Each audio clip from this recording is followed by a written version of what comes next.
안녕하세요. 스케치 리뷰입니다. 오늘은 알파7CA2를 사전 예약하면서 함께 딸려온 번들 렌즈에 대해 이야기해 보도록 하겠습니다. 여기 보이는 번들 렌즈는 소니의 제품이지만 캐논, 니콘, 후지필름, 파나소닉 브랜드에서도 번들 렌즈는 존재하는데요. 번들 렌즈의 번들은 무엇을 사면 함께 주는 그런 의미를 갖고 있습니다. 한마디로 이 카메라를 구매하면 자주 딸려오는 그런 렌즈라는 의미인데요. 그래서인지 초보자에겐 너무나 신기하고 화각을 이해하기에 좋은 렌즈이고, 초보자가 아닌 분들에게는 조금은 외면받을 수도 있는 그런 렌즈인데요. 번들 렌즈라고 또 완전히 사진이 엉망으로 나오거나 뭐 그런 건 아니거든요. 이 번들 렌즈로도 사진이 꽤 잘 나오거든요. 먼저 오늘의 주인공 소니 2860mm f4에서 5.6 번들 렌즈를 소개하고요. 이 번들 렌즈를 사용해야 하는 이유와 왜 번들 렌즈가 외면을 받는지, 마지막으로 지금 갖고 있는 2860mm 렌즈를 사용한 후기에 대해서 이야기해 보도록 하겠습니다. 먼저 이 렌즈의 외형을 살펴보자면 니콘과 캐논에서도 볼 수 있는 이 코가 수납이 되고 이렇게 줌을 해도 변화가 별로 없는 침동식 렌즈 형태를 띠고 있습니다. 무게는 167g으로 풀프레임 줌 렌즈가 맞나 싶을 정도로 매우 가벼운 렌즈이고요. 여기에 포커스링 그리고 줌링 이렇게 구성이 되어 있습니다. 별다른 버튼은 없고요. 줌 범위는 광각 28mm에서 표준에 가까운 줌망원 60mm 범위를 갖고 있고요. 참고로 초보자의 경우 스마트폰 때문인지 광학 몇 배 줌 이런 거에 익숙할 수 있는데, 실제로 카메라를 좀 접해보시면 몇 미리 화각대를 지원하는지가 더 중요합니다. 광학 몇 배 줌의 경우는 기준을 어디에 두느냐에 따라서 2배가 될 수도 있고 3배가 될 수도 있고 그런 차이가 있거든요. 대략 스마트폰 메인 카메라 화각인 28mm와 비슷하니까 굳이 따지자면 2.14배 줌 정도가 되겠네요. 조리개는 28mm 화각에서 f4로 시작하는 가변 조리개이고요. 60mm 이상에서는 f5.6의 조리개를 갖습니다. 궁금해하실 분들을 위해서 조금 더 자세히 살펴보면 35mm 화각에서 4.5, 40mm 화각에서 조리개 5, 그리고 50mm 화각부터는 f5.6이 됩니다. 이런 번들 렌즈는 필터를 잘 안 끼우겠지만 40.5mm 필터를 사용하고 있습니다. 간단한 외형 스펙은 여기까지 살펴보고요.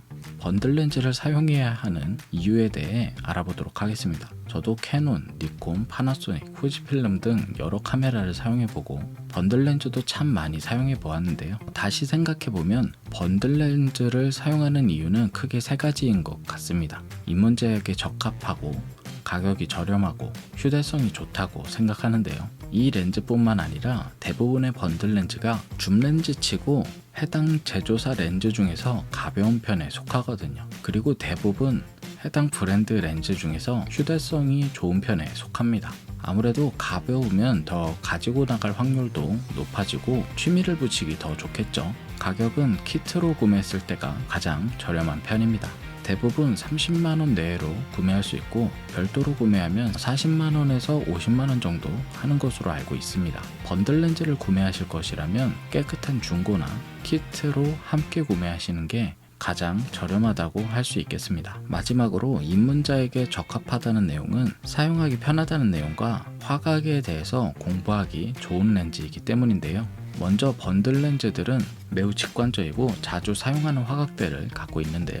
그렇기 때문에 초보자도 쉽게 촬영할 수 있고 나름 만족하면서 가성비 있게 사용할 수 있는 게 번들 렌즈입니다. 그리고 화각에 대해서 공부하기 좋은 렌즈인데요. 예전에는 무조건 이런 단렌즈부터 구매를 해서 화각에 대해 이해하고 차차 광각, 망원도 접해보면서 자신에게 맞는 단렌즈와 줌렌즈를 구매하라고 어디서 들은 것 같은데, 저도 50mm, 35mm, 24mm 등 단렌즈만 사용한 적도 있거든요. 그런데 지금 와서 생각해보면 이 번들 렌즈에는 그 대부분의 화각이 다 포함이 되어 있습니다. 처음에는 대부분 35mm에서 50mm 여기에서 매력을 느끼기 때문에 며칠 여행이나 출사를 나가서 촬영해 보시고 PC에 옮겨 보다 보면 결과물이 어느 정도 쌓였을 때 내가 몇 미리 화각으로 촬영을 많이 했는지 한눈에 보이거든요. 저는 그 화각이 본인이 자주 사용하고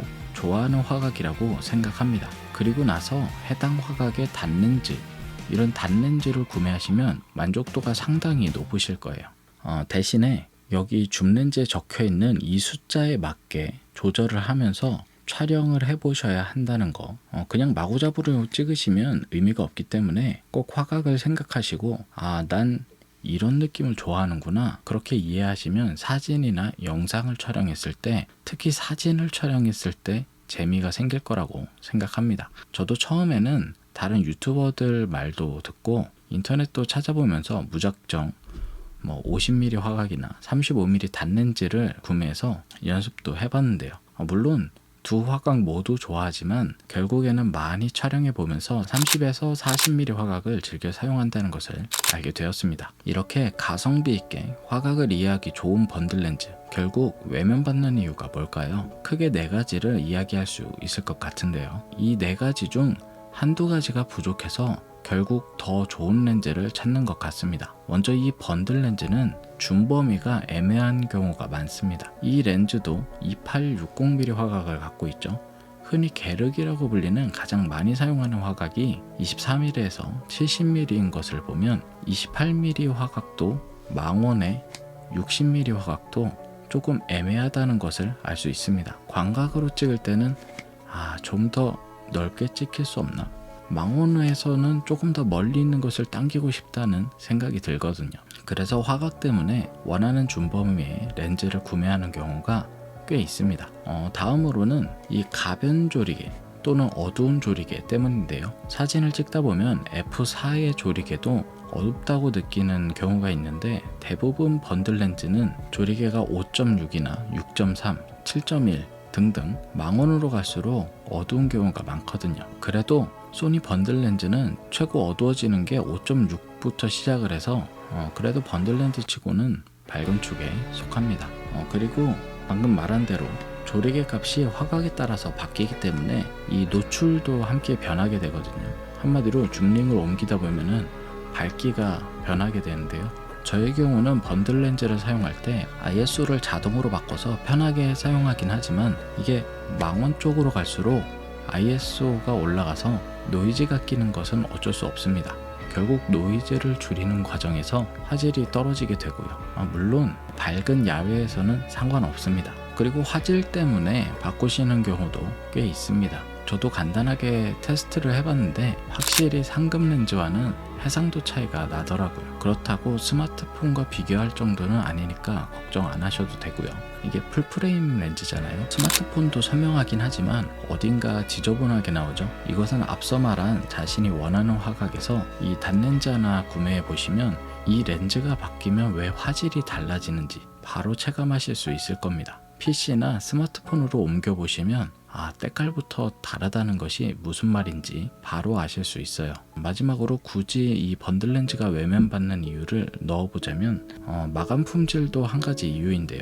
이 번들 렌즈 중에서는 별명이 설탕 렌즈인 경우도 종종 있습니다. 일단 대부분 이런 플라스틱으로 되어 있고요. 실수로 한번 떨어뜨리면 망가지거나 깨지는 경우가 종종 있거든요. 아무튼 이런 이유들 때문에 한번 좋은 것을 체험해보면 다시 번들 렌즈를 사용하기가 쉽지 않습니다. 정말 무조건 가벼워야 한다거나 그런 경우가 아니면 다시 번들 렌즈로 내려오기가 쉽지 않을 거예요. 저도 이미 2070mm f4G 렌즈와 여기 40mm f2.5G 단렌즈가 있지만 번들킷으로 딸려온 김에 한번 사용해 보았는데요. 그래도 이게 풀프레임 바디의 번들 렌즈라서 조리개 5.6에서도 피사체를 어느 정도 가까이 두고 배경을 멀리하면 아웃포커싱이 되긴 하더라고요. 솔직히 대놓고 비교하지 않으면 크게 불편한 점이 없었습니다. 실내에서 60mm로 촬영한 결과물을 PC에 옮겨봤을 때 확실히 ISO 노이즈가 3200에서 6400 정도 올라오긴 했는데 소니 바디의 노이즈 억제력이 좋다 보니까 그래도 쓸만하더라고요. 이거 쓰면서 뭐야 생각보다 좋잖아 이런 생각이 들었지만 결국 더 좋은 렌즈가 있기 때문에 아마 이 렌즈는 방출하도록 하겠습니다. 지난번 리뷰에서도 한번 말씀드렸지만 알파7C2를 구매하고 나서 자꾸 눈이 가는 렌즈가 있었는데요. 결국 궁금증을 참지 못하고 구매하였습니다. 다음 리뷰도 기대해주세요. 오늘은 소니 FE 28에서 60mm 번들 렌즈에 대해 리뷰를 진행해 보았는데요. 추가적으로 궁금하신 점이 있다면 댓글 남겨주시고요. 다음 영상에서는 아직 리뷰를 못한 렌즈들과 제품 리뷰로 찾아뵙도록 하겠습니다. 오늘도 긴 영상 시청해주셔서 감사합니다. 오늘 하루도 수고하셨고요. 남은 시간도 좋은 하루 되세요. 감사합니다.